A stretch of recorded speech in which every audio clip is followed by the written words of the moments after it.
So I'm Kay Schwartz, Executive Director of Flint Public Library, and our mission is to be Flint's go-to place to learn for life. And so tonight we're bringing you some a wonderful conversation that we hope will be learning and inspirational. We're proud tonight to welcome back to Flint Wayman Britt as our speaker. Wayman grew up in Flint and went to Flint Northern High School. Go Vikings! After graduation, he went on to a highly successful career in basketball for the University of Michigan. He is a member of the Greater Flint Area Sports Hall of Fame and our own Greater Flint African American Sports Hall of Fame, which you can see on the second floor here, just at the top of the stairs. And then he went on to hold several management positions at Steelcase Inc. and Michigan National Bank Central.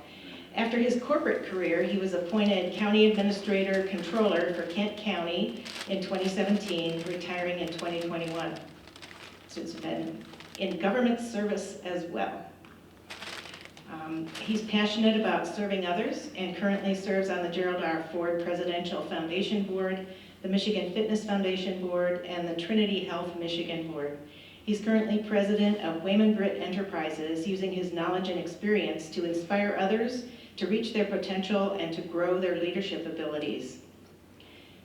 Tonight he's here to discuss his new book, Fulfilling the Dream, My Path to Leadership and Finding Purpose Through Serving Others. I just want to mention too that earlier today, Wayman and Dinah both got their Flint Public Library cards, so we're very happy about that. Thank you. Joining him today and helping lead this conversation is Michael Williams, President and CEO of Orchards Children's Services, which has been recognized nationally for its services delivery in the areas of foster care, adoption, family preservation, and education. Michael is also a graduate of Flint Northern High School and has been recognized for his excellence in college sports, including basketball and track. He has dedicated his life and career in support of children and their families. We are so grateful to have these two excellent former Flint residents here today. And with that, I will welcome Wayman and Michael to the stage. Thank you, Kay. Again, thank you, Kay. Beautiful building. I just spent a lot of time in these kind of buildings when I grew up, so. Right. Plus it's real close. It was Very close to one of our competitor schools, so I'm not going to tell you what was over there. It's called an Indian something. But it was an honor to guide this conversation in an important building in this magnificent city. And Flint still is a magnificent city. I'm glad to be here tonight talking to, a friend that doesn't describe well enough. Wayman was the mentor.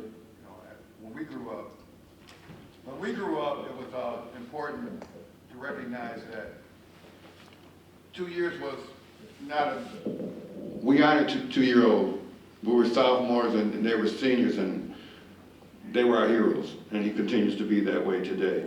But we're here to talk about our friend and brother, Wayman Britt's inspiration in the book. Let's start with one basic question. What and why were you inspired to write Fulfilling the Dream? Well, first of all, Mike, I want to say thank you for coming and being a part of this event. You've always been one of these young men that was like a quiet sleeper, in the corner, you shoot that jump shot, and you never expected you to do what you've done in life. You were mayor of Adrian, city of Adrian? Albion. Yeah. And then went on and had a very successful career. So, just like Michael, the sleeper. So you have a great record as well. And so I want to say thank you to the Flint Public Library for hosting us as well, and to Kay. I did get my library card today, and what a beautiful place this is. And my wife and I just enjoyed our tour, and so thank you so much for your hospitality. We also want to thank McDonald's for your refreshments. Yes. McDonald's is in the house, and So I just wanted to do that, and I want to acknowledge my family that's here. My wife Dinah, she's here, before I answer that question. And my brothers are here, James, Curtis is right there, Jim and Lee, my brother Batty J, they're here. And my cousins are here, Clarice, Elaine, and is it Joyce? Oh my gosh, I can't Asking tell. things difficult. Anyway, they're all here, and so I just want to thank my family for being here today and supporting this book. Our father, Kenny, Oscar, you know, and their mom and dad, their mom, Aunt Essie, and Uncle Paul represent us. And I have a nephew that's here too, Darnell, he's here. And just want to acknowledge him. So I want to get all that out of the way before they say, why didn't you represent and say something about me? I think I've covered all the bases, so they're not going to be mad at me up in here. So Michael, I think you asked the question. What was your inspiration for writing the book? My inspiration for writing the book. Well, as I began to retire, I was thinking about what do I share with people, you know, from the county of Kent. We're the fourth largest county in the state, and I ended up becoming the county administrator, and a lot of people don't know what that's like, and so I want to share some of that, but I also wanted to share with people how I overcame a lot of issues on that rise. I had a very interesting path. I wasn't expected to play, first of all, I wasn't expected to play at the Big Ten at 6'1" 3/4 inches tall as a forward in the Big Ten. But then the thing that's really weird is the fact that when I was at Flint, my first job was here sweeping the floors in the county administration building, Genesee County, in the prosecutor's office here, health department. Had no idea that, you know, I don't know, 30, 40 years later, I'd be working for the county of Kent. Not cleaning their floors, but actually running the place and telling people, here's how we settle the budget, here's how we make things happen. I never thought that that would happen. So I wanted to tell people about that because dreams are important. And I had a dream of going to college, didn't expect I'd go to University of Michigan, thought I was going to go to University of North Carolina.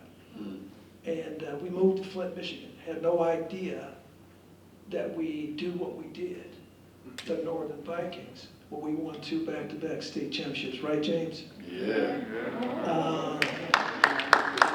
And I had no idea, Michael, that all of that would happen.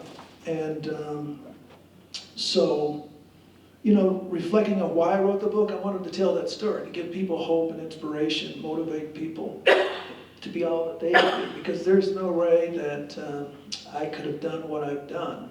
Although I didn't play long in the NBA, I played with some of the best in the NBA for the short time I played. And, you know, growing up in North Carolina, you know, sandlot courts, not having a real basketball rim, and making nets out of tobacco twine. I call it bacca, right? We used to call it tobacco twine, and never thought that that would be the case. But lo and behold, God had a plan beyond what I had dreamed.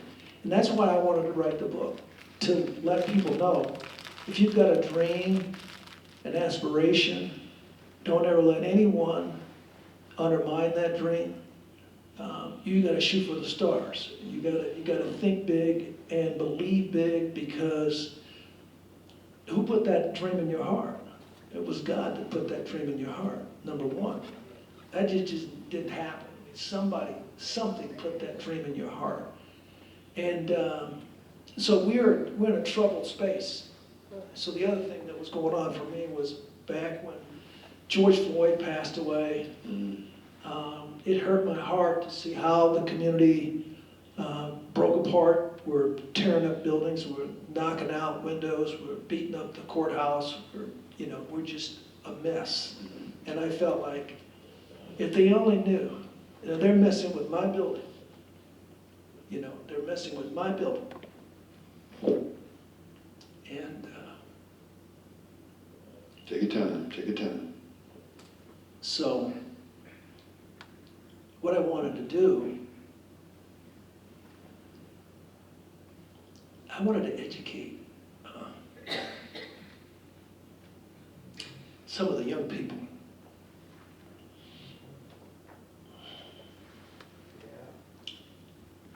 That's what I wanted to do. Well, that's what you did. It's not a want when you do it. I really want to impress upon that. And he's answered several of the questions that I wanted to ask, but I'm going to say a couple of things just real quickly. 50 years ago, or I should say a fro ago, depending on your perspective, because we all have fros. Two of my classmates are here too, Joe Lassane and Eugene Harris, so I want to recognize them. But 50 years ago, there was a team down in Miami that went undefeated. And when I was watching the game this week, it floors me that we don't capture our own history as greatly as they've done.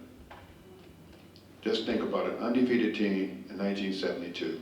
And Wayman led that team along with some other brothers that are in the book. And please get the book. And get the book not only for yourself, but for every young person who doesn't know what Flint could bring to you. And Wayman brought that to all of us, because when we were sophomores, we looked up to the seniors. It was such a respect level. When he says it's my building, we took everything in that light. That we had ownership, we had parents that by today's standard would be abusive. For us, they were just good parents. And so I'd like for Wayman to share a little bit about the contrast, because it's hard sometimes to come to Michigan. I live in Detroit now, and they say, "You're not from here," and I'm like, "Yes, I am, but I was born in Flint." But it's that territorial thing that hurts our community a lot. And what Wayman's sharing in his book, and I had the pleasure of proofreading it, was really understanding how important values are. Family, connectivity. So if you could talk about a little bit growing up as a young kid, a very young kid, and making that transition from North Carolina or North Kakalaki, depending on your perspective. Smithfield, sounds like a big city, right? Yeah. In the 1950s and 60s, and then moving to Flint. How did that shape you as a person?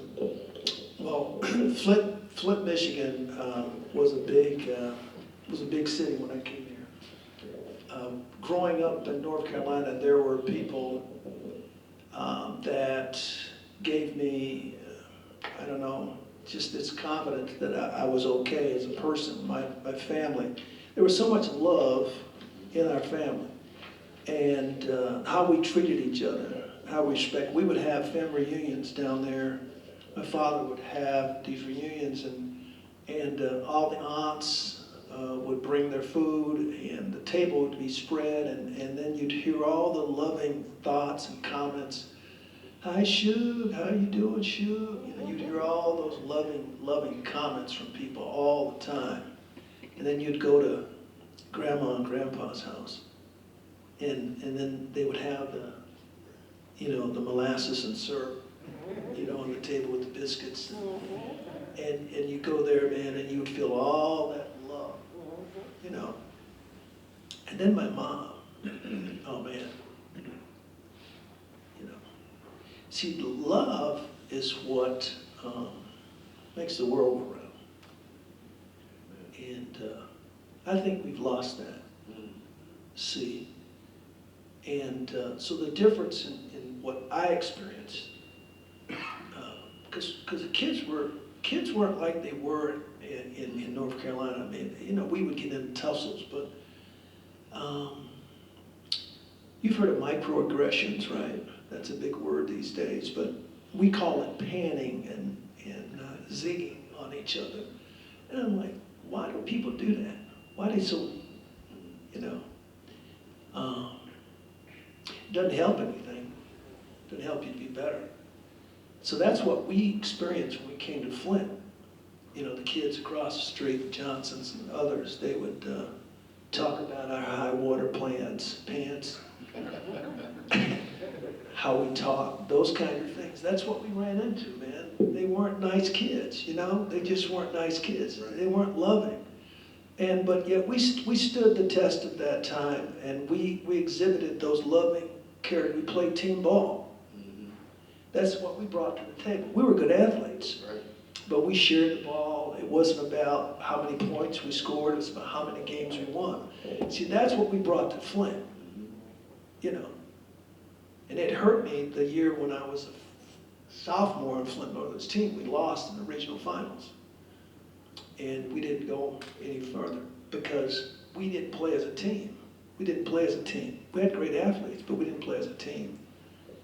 And so, yeah, I think that growing up, we learned how to be a family, how to be a team, and how to accept each other.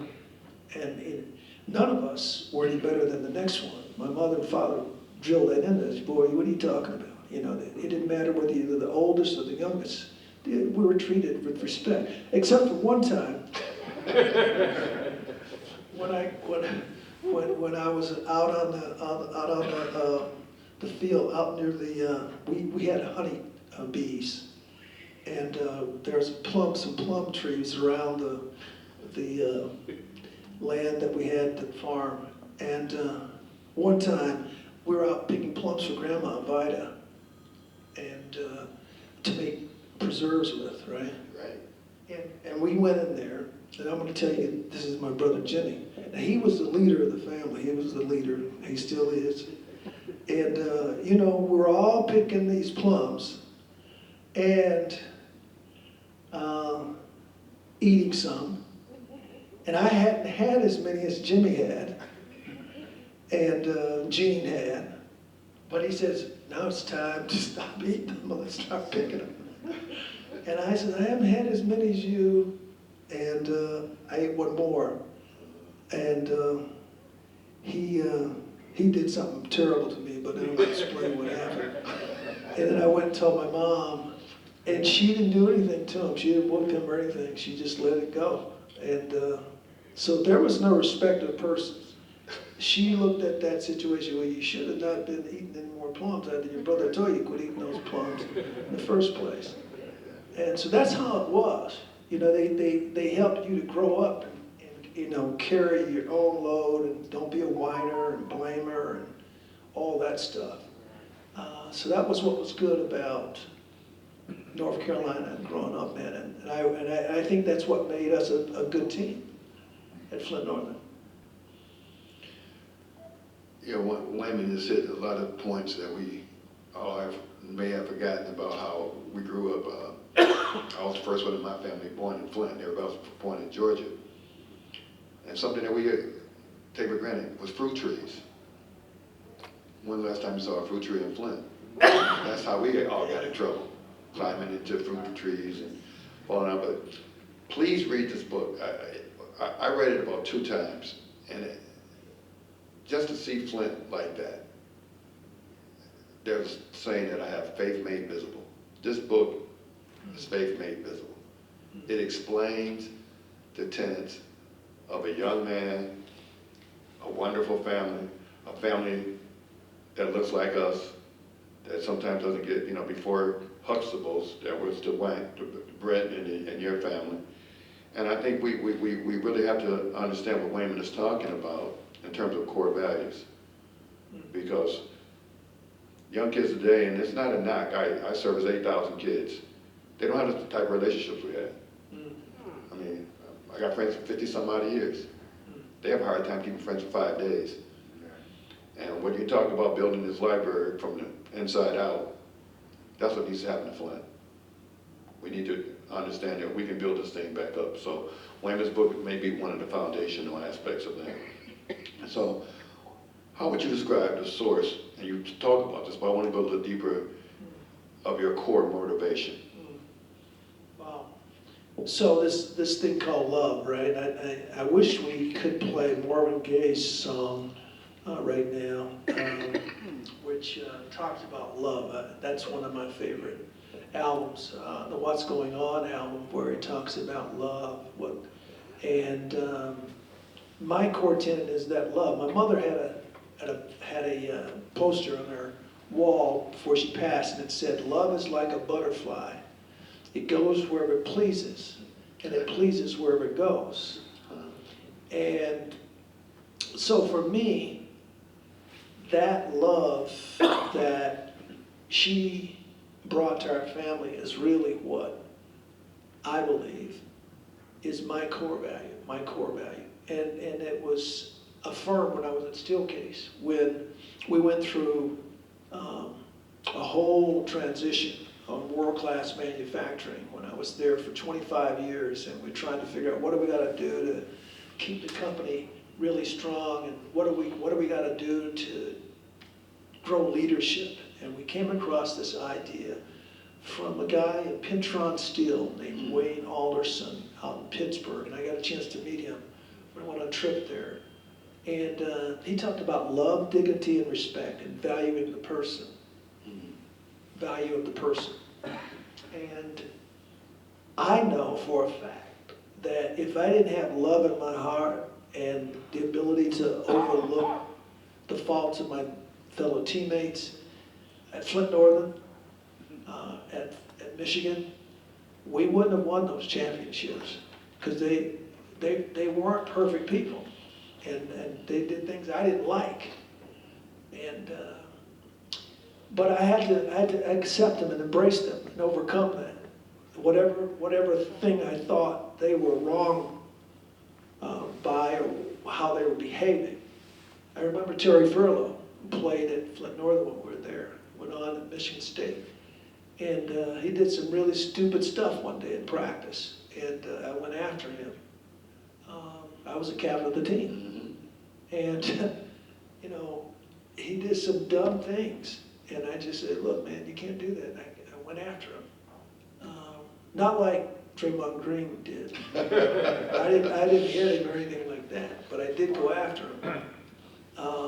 Because we were running these suicides, these monsters. I don't know how many times I had to run them, and they were goofing off. Him and my other fellow teammate, Dennis Johnson, him and Terry Furlow were goofing off, man. I said, "Look, man, y'all can't do that."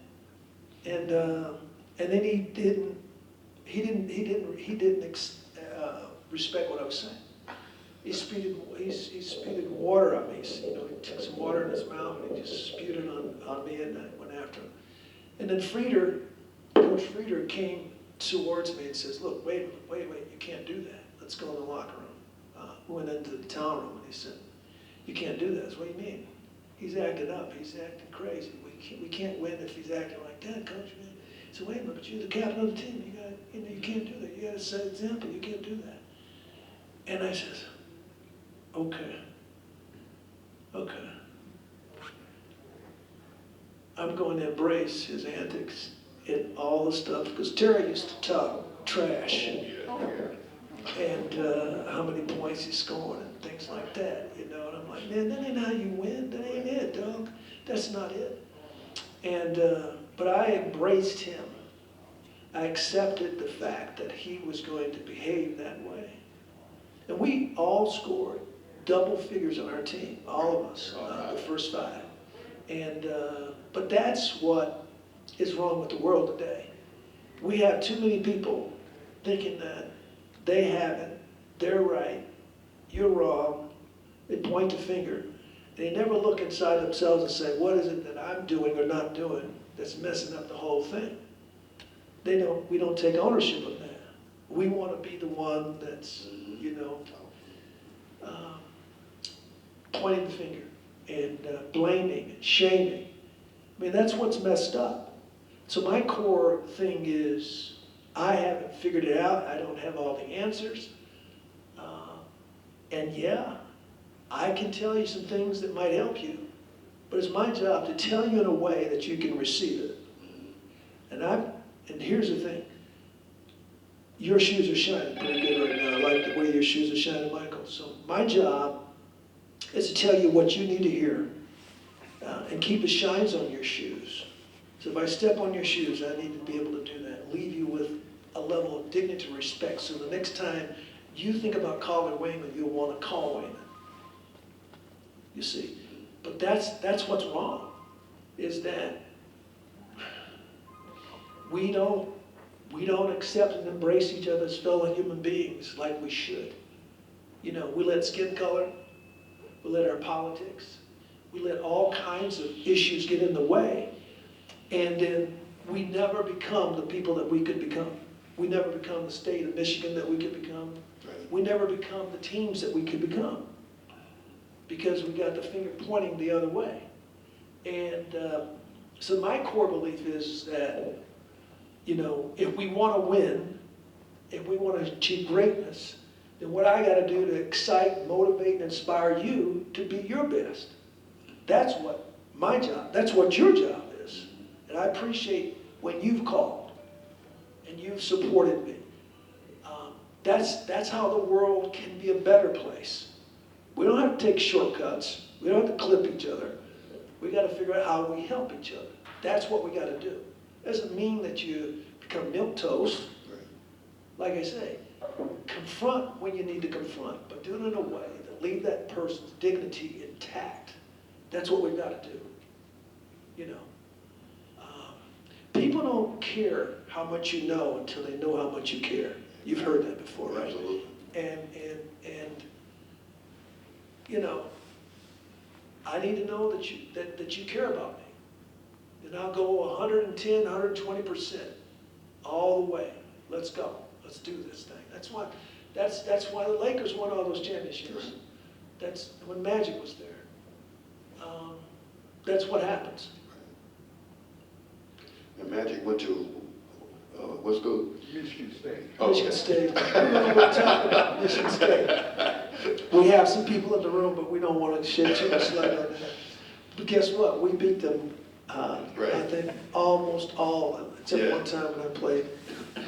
Okay, that's enough. Jesus.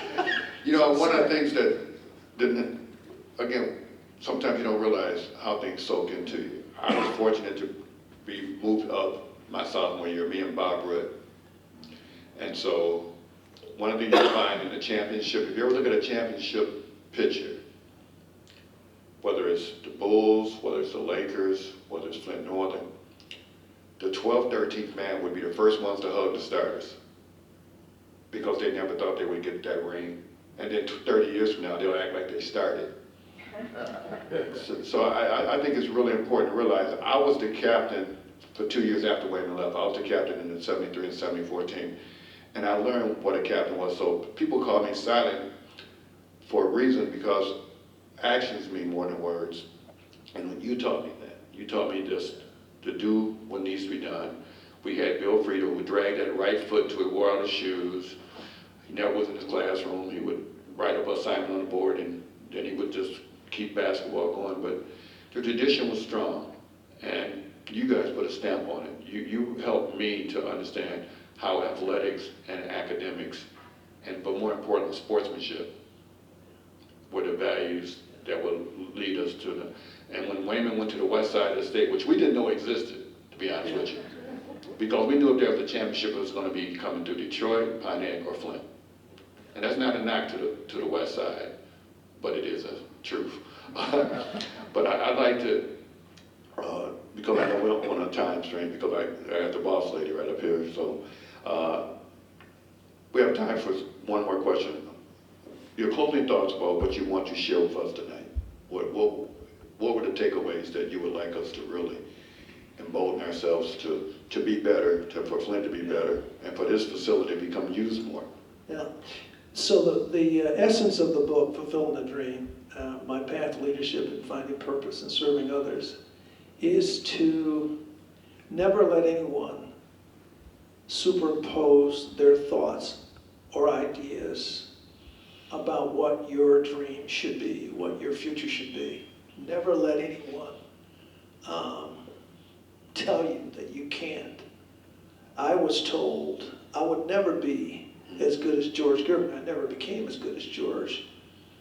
We had a pickup game, and we ran the fast break better than I'd ever run it with George Gervin one summer.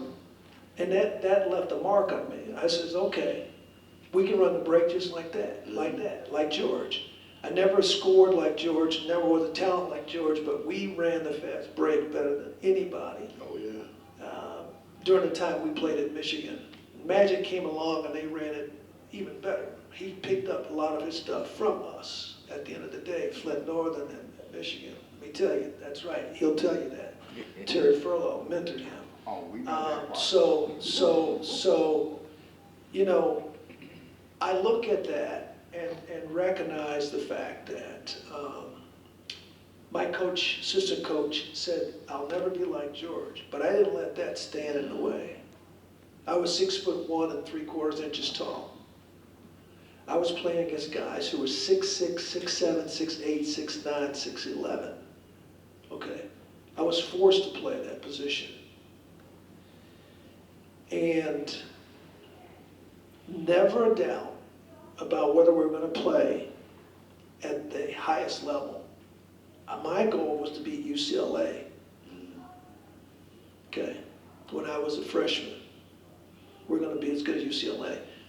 Well, we didn't beat UCLA, we beat Notre Dame, who just beat UCLA and broke their 88-game winning streak. That was the dream and vision that I had in my brain. And then no one had gone to the finals since Cassie's time, right? Cassie Russell. Right. I said, we're going to go to the finals. Now, we had good coaches. Flint Northern's high school coach, Bill Frieder, and Coach Orr, you know, they were good coaches. But we went all the way to the NCAA finals, got beat by Indiana. And they got beat the next year. So I know that I had something that I brought to the team as their captain because they were ranked #1 the next year and they got beat by Cornbread Maxwell. My point of this is that the little dream that I had back when I was a kid, about 9, 10 years old, going to Boy Scout camp and thinking that I'm going to play for University of North Carolina, that little dream that I had. And my sister Jean says, you're not going to go anywhere. You're not going to play, University of North Carolina. That dream was realized. And I think that what happens to all of us, and fortunately, we get told too many times that we can't. That who do you think you are? Mm-hmm. And we got to quit letting people superimpose what they think we should become or who we are, what we're capable of doing. We got to stop that. My sister Jean, she was as smart and talented as the chief counsel of Kent County. Okay, the lady that worked for me. That's my sister Jean. She was that gifted, talented, smart. But I believe that the doubts that were put in her head about who she wanted to be, who she could become, never resonated long enough in her brain. See, I had Boy Scouts. See, that's the trigger for me. Boy Scouts made me believe and have a vision beyond the farm. That was me. And I think that if we could do that same thing for every young person in America, give them that capacity to dream, to think of themselves as being valuable, an asset,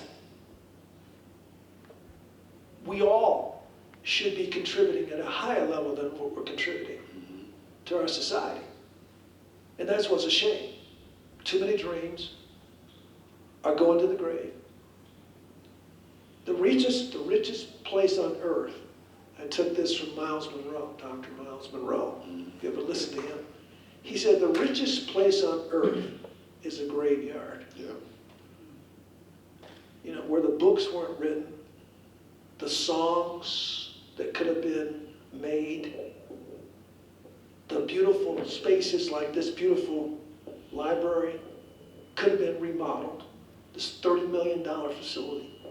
Somebody had the vision, somebody had the dream, and it came to fruition. And that's what happens, you know. So my thing to leave for people before I die is that keep your dreams alive. Get up, believe, know that you have a purpose and that you should be taking your life more serious than what you do. No matter what stage in life you're at, no matter how old you are, how sick you are, no matter how handicapped you are. Think about this, Helen Keller. She was blind, deaf, and couldn't speak. Amazing talent. And the list can go on. Matthew Whitaker, young fellow, if you listen to Matthew Whitaker, blind at birth,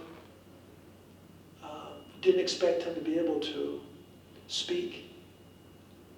Now he's playing at Carnegie Hall and the Lincoln Center and all that, because his family, his mom and his dad, told him, you have a gift. And they kept working with him and believing in him. So that's my takeaway. That's my takeaway. And that's what the book is about. The greatest racehorse of all time was Secretariat. Won 3 of the major races and had the longest length win at the Kentucky Derby. 30 lengths. You've seen the movie. And what did the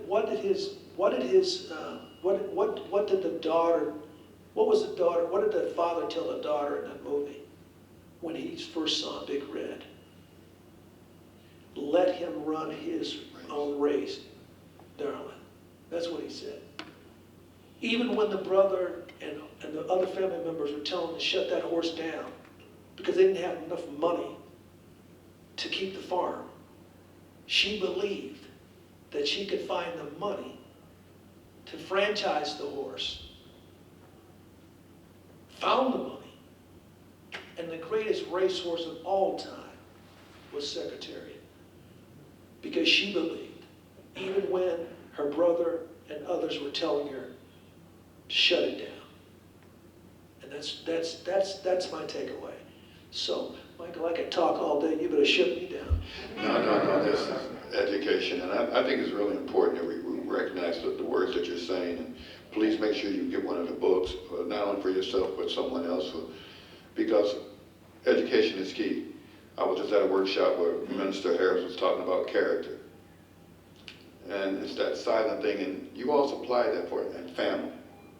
The uniqueness of family. Michael Meyer, who just came in the room, often talks about the deterioration of family, and Rose, to more of my classmates. And it really is that ability to have value, to add value to any circumstance, to add God, to add whatever you believe in that's greater than you. And also, it's okay to admire qualities. The qualities of the 72 team has drifted from Flint's history, but we're going to bring that back because I had the blessing of playing with one of the greatest teams ever in Flint history, and then playing against one of the greatest football teams from Saginaw at the Hill, which is the only undefeated, unscored upon team. And Eugene Harris was a running back who chose to get hurt before that game, so he was so scared that he didn't want to play. But I think it's really important to recognize the power of family. Flint was family. I didn't know until I was 18 that certain people wasn't my aunt. Flint was divided to north side and south side. So, and downtown was the dividing line. So we always wanted to date a girl from Central, but you had to hurry up and leave and before the sun went down. I think we laugh about that, but how great was Flint? Where you get on a bike and get on Hamilton Street, Ridge Street, Patterson Street, and come over here on the south side and really encompass Flint. And wait a minute, you guys laid that foundation, which, we built a new school, because I want to go to the Old Northern. That's what we call it, the Old Northern. It was a compound, if you look at it. It had Emerson right there, and you had a black turf, and it was something about wanting to go to that school. Then they changed it on us. We were the only ones, sophomores, that didn't attend the Old Northern. And then when I heard that the newest school in Flint is closing, I said, how can that happen? It's got the best facility in the city. And so we have to start dealing with those issues that Wayman talked about and really challenging systems that sometimes are blind to how they affect. Floyd was only a challenge because we all witnessed that. It was like I was underneath us. So we had talked about that, but that really brought it to light, like the Emmett Till movie. And Wayman, you all don't realize how we became men from guys that were only 2 years older than us. And I thank you for that. We were so proud. We brag about, and Terry had a mouth. I mean, I remember Terry was interviewed, he said, when are you in range? And Terry would say, as soon as I walk into the building. Right. And they would say, how do you stop? He would say, turn the lights out. But Wayman having a harness, and if you knew Dennis Johnson and Terry, Wayman had his work cut out for him. Oh, yeah. Just to try to keep those guys focused. And then Joe Ragg, who, you know, God bless his soul, he was that silent star. And then Rick Jones. So I don't bring those names up just to brag about them. I bring them because they represent a team. And this European guy with glasses that looked kind of awkward managed that team. And it was Bill Frieden. But Bill Frieden had less to do because of you. Because you were going to be at 6'1" and 3/4. You were going to get in that 6'6" guy's face. You were going to get that. You were going to get that rebound. And life is like that. My friends often ask me, when you go off to college sometimes, they say, you think you're better than us. And my response was, I'm supposed to think I'm worse. So just think about that and think about fulfilling your dream and what you're going to do to add value to this thing called life, because it's fleeting. None of us walk like we used to walk. I'm using a ramp to get down out here. I ain't jumping off this stage. The other time I could just jump up and my head would hit the ceiling. I was a leaper. But Wayman, I just want to thank you for helping my dream come true. I want to what you do. Thank you, Michael. And just before we close, I wanted to make sure that if you don't have your library card, your Flint Public Library card, make sure you get one. I've got one. Dinah, my wife, has one. So get a library card. And know too that the book, After you buy the book, will be in circulation in the library too. We're going to leave some books put in circulation. I think we got about 6 or 7 of them that we're going to leave here. So for people that haven't bought a book, please buy a book, because I got to pay my people to help me to produce it. But for those who want to come and check out a book, these young kids who can't buy a book, you old folks, y'all can buy a book. Y'all can buy a book for me, these older folks. The book is in circulation. I want to say thank you to McDonald's for hosting the refreshments. So thank you so much for your hospitality. And I want to thank again the library, Kay and her team, for your support. And Michael, I want to thank you. So I really appreciate you making the move, man, to come over here and do what you had to do to support me. I appreciate it. Thanks everyone, and please don't walk out without buying a book. And